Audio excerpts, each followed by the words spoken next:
welcome to the Exponential Australia Church Leaders Podcast. We are again so glad that you would join us as we hear from a vast array of Aussie Christian leaders, particularly about what it means to be on God's agenda in multiplying and planting churches in all different places and of all different shapes and sizes. And today we are joined by Sharon Wright. Sharon lives in Condobolin and she leads Hope Community Church, which she endeavoured to pioneer when she moved out there in 2009. Sharon, I wonder if, to begin with, you could just tell us where on earth Condobolin even is. Like, where is Condobolin? Give us a picture of where you are. Well, thanks, Charlie, and hello, and thank you for letting me be a part of this podcast. It's an honour and a privilege to just, be part of the conversation. I know that God is causing around Australia and the world, so happy to be a part of it. And as you mentioned, I'm from Condobolin, so Condobolin is outback New South Wales.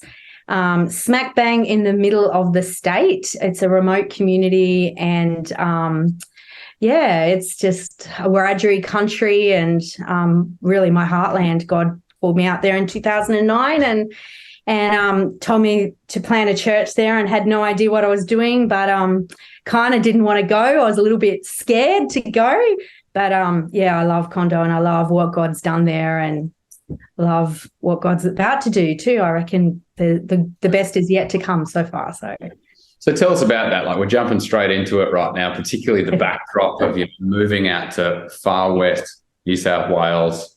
How did that come about? Because you're not from that area originally.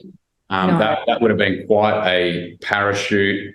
Lord, what are you doing? What was the backstory that brought you to relocate yourself to Condobolin to pioneer a church?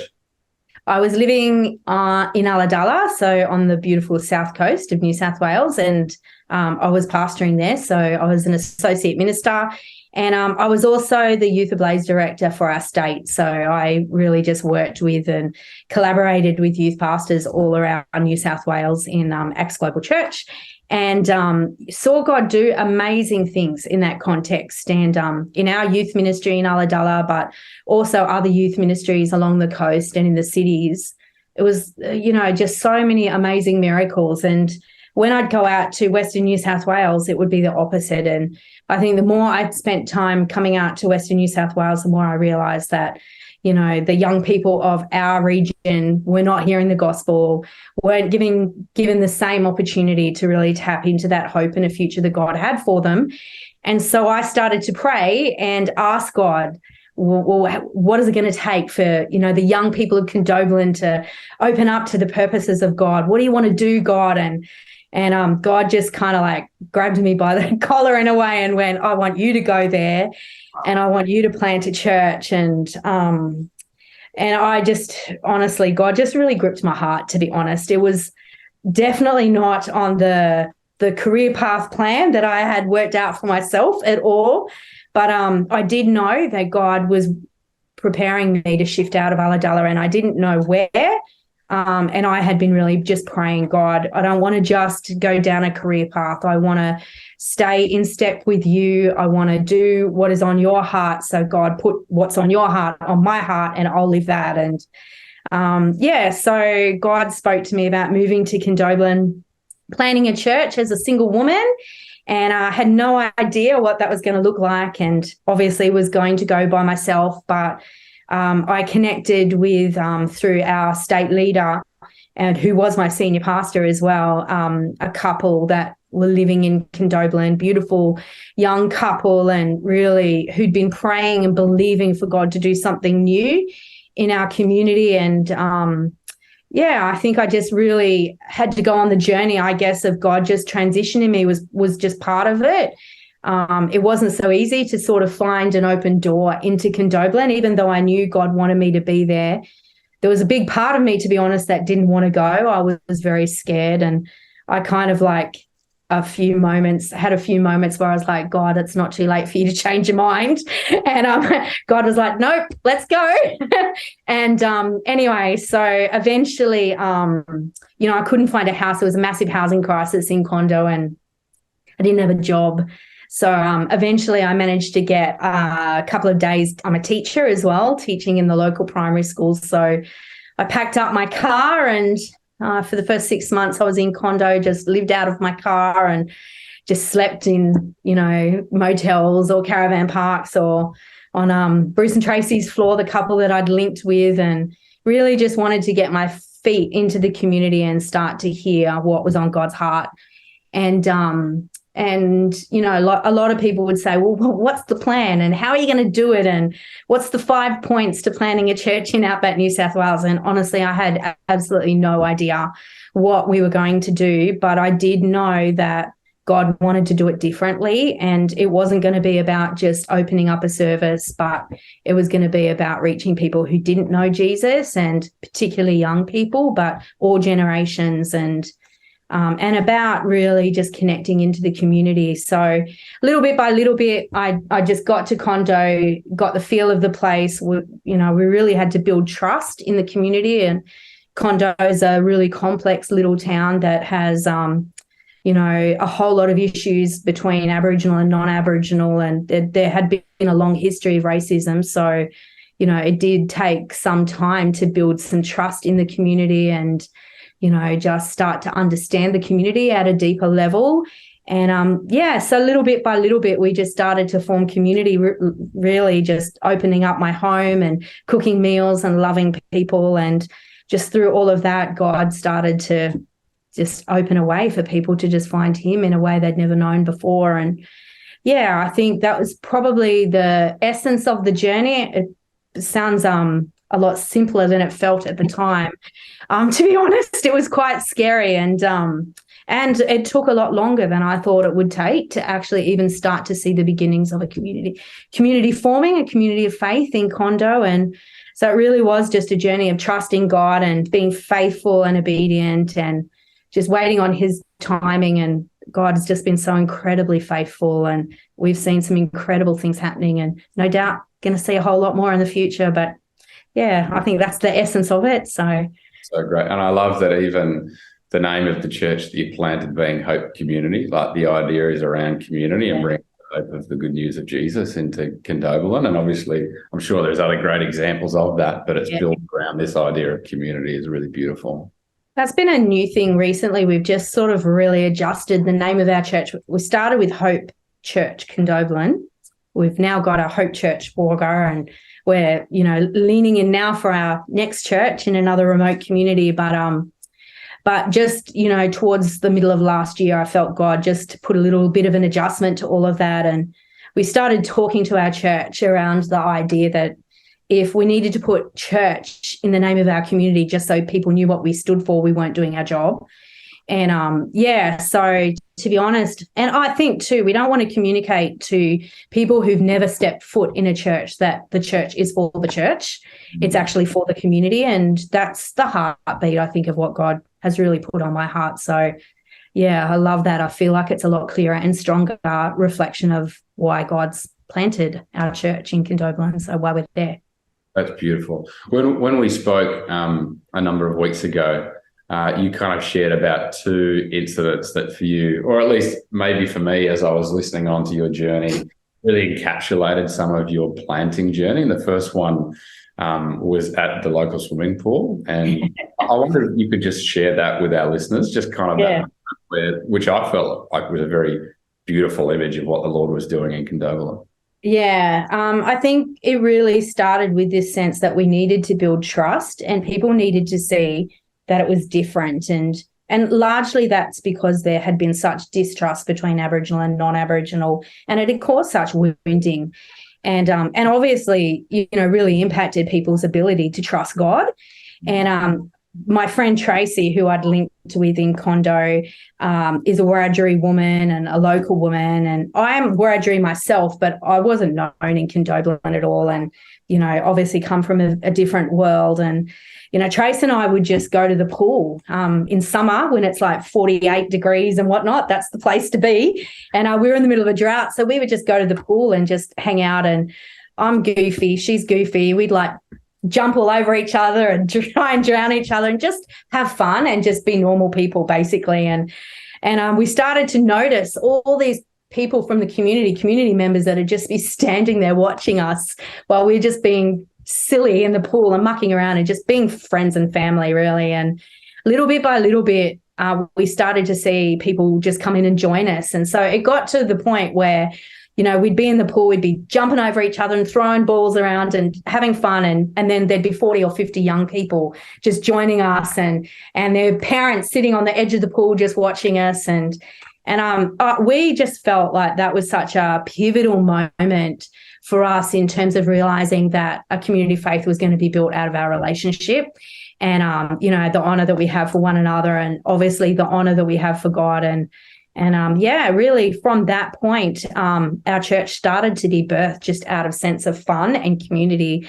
So obviously summer didn't last forever. And so eventually it got quite cold and we moved everything we were doing to my house and pretty much continued on the same theme of just having fun, being family, loving each other, being friends, doing life together. And people were just coming and connecting in at that level to start with. And that was something that we just continued for a really long time before it even felt like it was right to start pushing beyond that into, the discipleship process really started at just building trust. And when we felt like that had been real and people could see we were there for the right reasons, then there was an open door really to start building more fully and, around the lines of faith and helping people to connect to the heart of God. So, it was a pretty amazing experience. I'll never forget it.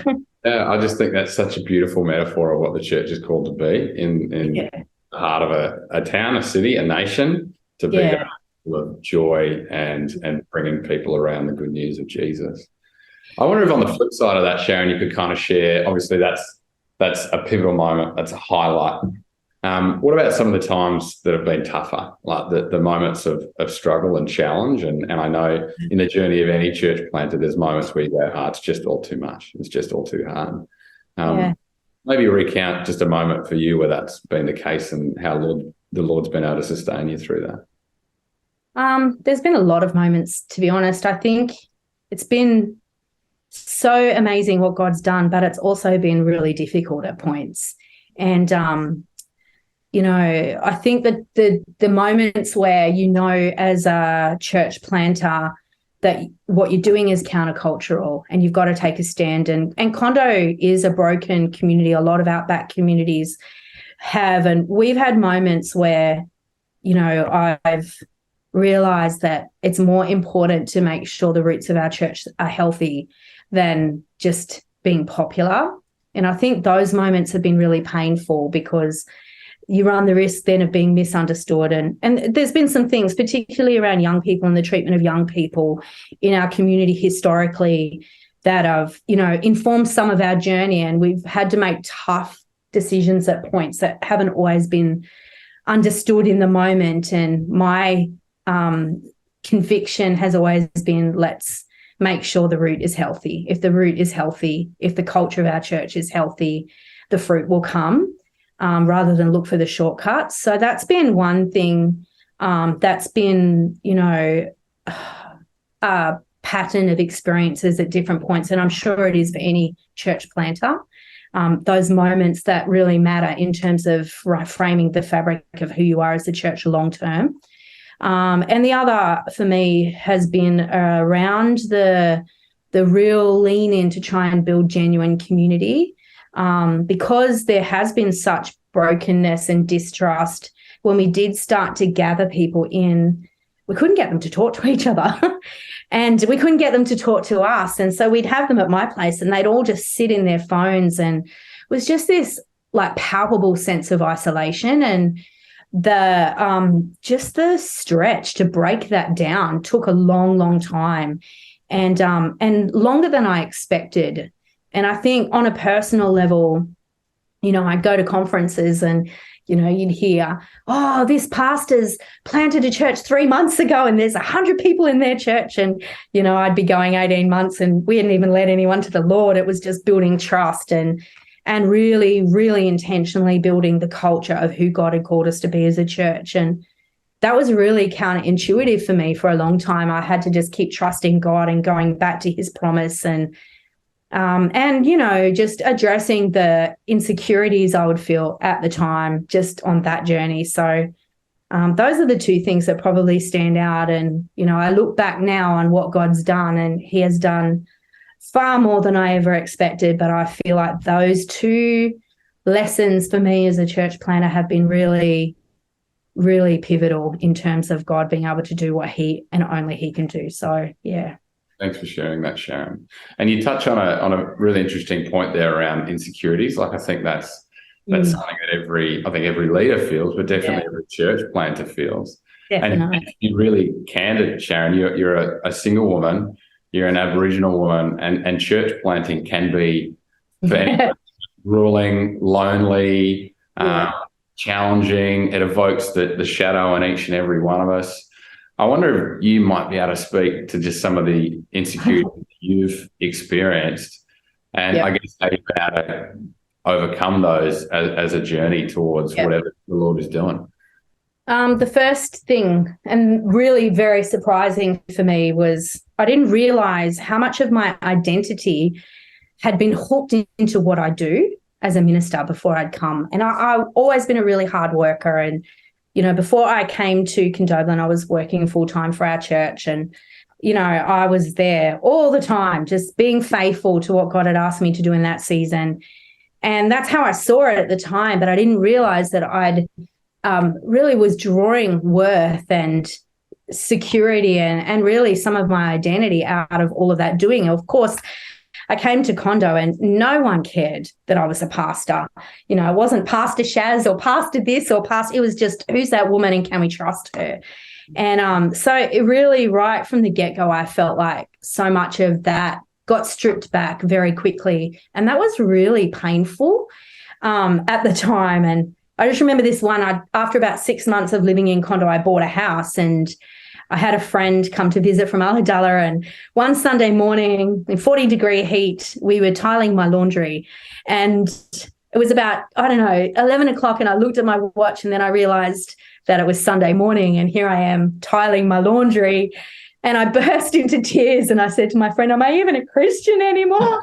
Because I'd been always the first to church on a Sunday and the last to leave, and I love the house of God, and it was just really a light bulb moment for me that, you know, me loving Jesus had very little to do with attending church, but just being who he called me to be. And I really had to find myself more deeply rooted in him, and my identity anchored a whole lot more to who he called me to be than what I did. And that's a lifelong journey. No doubt I have revisited that lots of times.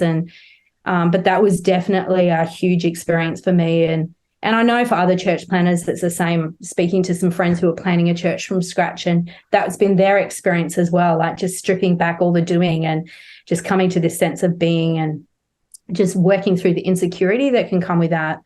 And then being a single woman, I never envisioned that I would plant a church as a single woman. I in fact, was asked by our national leader once, do you think single people can plant churches? And I went, definitely not. And a few years later, God taps me on the shoulder and says, I want you to plant a church. So it definitely wasn't in my mind that it was a possibility for me as a single woman to do it.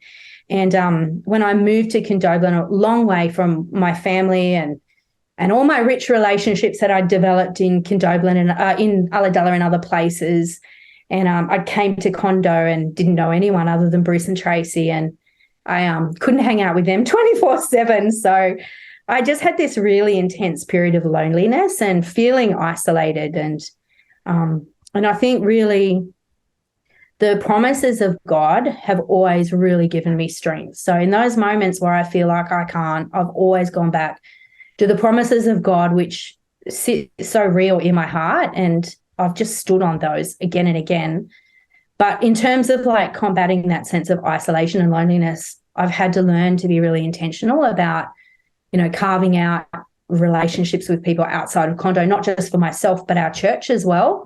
Because we are physically an isolated community, but it felt palpable, the isolation. It wasn't just a geographic thing. It felt spiritual. And so me building intentional relationships with other people on the same journey as me outside of Condo, but also linking our church with other amazing churches that have partnered with us, they've been key to helping us break through again and again. And I couldn't imagine where we would be without those relationships. So just building relationship has been part of the the journey, I think, for me. So probably those two things have stood out the most.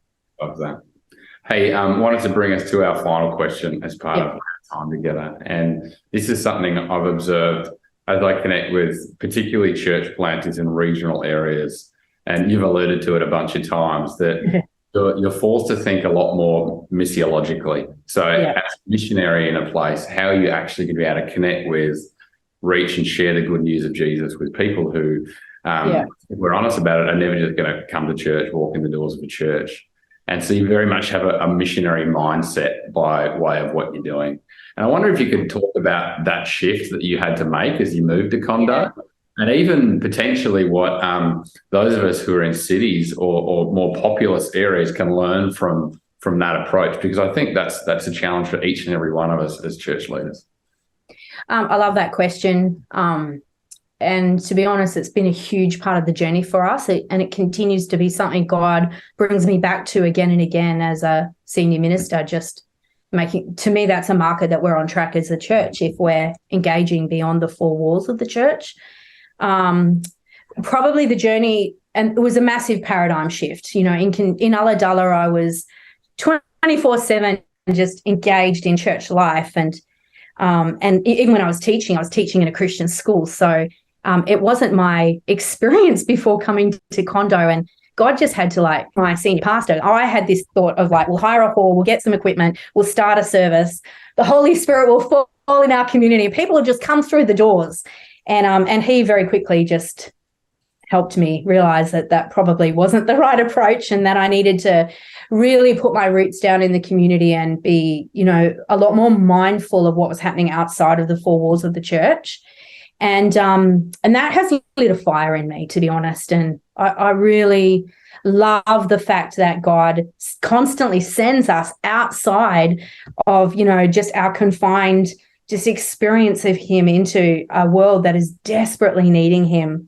Mm-hmm. And so it started with those conversations before I even came to Condobolin. And then I started to pray. You know, I had quite a wait before I actually made the shift. And so I'd started to really pray into our community. And a minister that I really respected asked me at one point, what do you see in your spirit for your service on a Sunday morning? What's it going to look like? And I couldn't answer the question. And I kept going back to God and trying to, like, nothing I could think of had any life, and it didn't light up anything inside of me. And I said to God, what's wrong with me? You've called me to plant a church, and I can't even put words to what a Sunday service should look like. And then God, as clear as anything, just said to me, that's because it's the wrong question. I don't want you to speak to what a service looks like. I want you to speak to how Condobolin's going to change, because Hope Church is going to be there. And so as soon as that question settled in my heart, it was like fireworks. You know, God just started to, like, really give me a clear sense of, you know, community transformation and the love of God really impacting people outside of the church in a very real way. And I really didn't want to just do the same cookie cutter kind of process, because I felt if I did that, we would get transfer growth rather than community transformation. And, you know, that's not going to change anything for our young people. Just me drawing people from other churches isn't going to help our community. It's not going to heal wounds. So we really had to let God take us on a bit of a journey in terms of how do we put our arms around the community. So that's where we started with, like, essentially like just a family dinner at my place on a Sunday night. And we ended up with 40 or so people just would come on Sunday and have a feed and be loved on. And eventually they started to come to Christ. And, you know, our church started to become more than just a Sunday night meal and a journey of faith we were on together. And for a really long time, the only people that were in our church were people that had either come back to God in our church or gotten saved in our church. But I think since then, we've really become a lot more mindful of just practically even what it looks like to put our arms around our community. And, you know, Condo is outback, so we get two extremes, massive droughts, or as we've just recently had, huge floods, and massive opportunities to just love people and just be salt and light, bringing the God colours out in this world. And so it's just been a whole lot of that. How can we be a blessing? How can we get out of our own headspace? How can we engage and meet a need and then just be praying our hearts out for our community and families. And yeah, no doubt God will continue to open up doors of opportunity for us there. But so that's been the journey, I think. And I think beyond that, just really trusting in the timing of God and praying constantly just for divine appointments, just opportunities to really be a blessing and love people and show Jesus in any way we can. So yeah, sometimes practical, sometimes by just adding value to people and loving on them and showing them that they matter, and God kind of does the rest, really. It's his church. So yeah. Well, Sharon, as far as I'm concerned, you're a hero of the Australian church. I just think you're amazing. I just think your story is quite incredible, and it's a story that needs to be shared to inspire other people too. So we just really, on behalf of Exponential Australia, want to thank you for your time. Thank you for sharing your story. And we are absolutely cheering you and many other great church planters on to you. Yeah, that's it.